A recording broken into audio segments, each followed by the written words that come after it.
ganun kasi that's I would say wishful thinking, no? Hindi ganun nag-ooperate yung isip natin dapat, no? Kasi we have rules to follow, we have laws to enforce.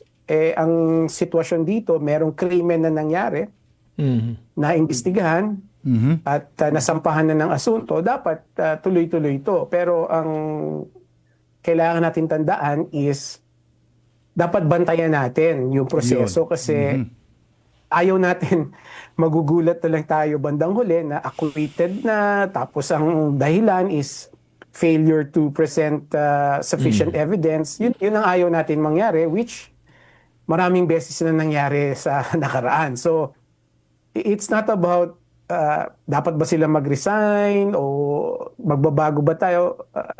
We are already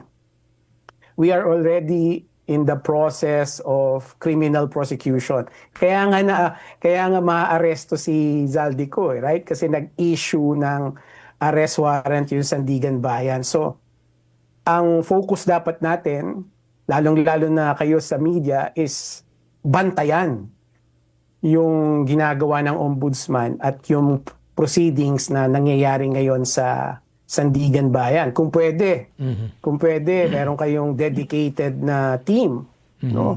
Na talagang binabantayan yon para may regular updates ang publiko doon sa mga nangyayari, and also to keep the ombudsman and the Sandigan Bayan on their toes, no, na hindi sila naglulutong Macau doon, no, na magugulat na lang tayo, dismiss na pala. Attorney.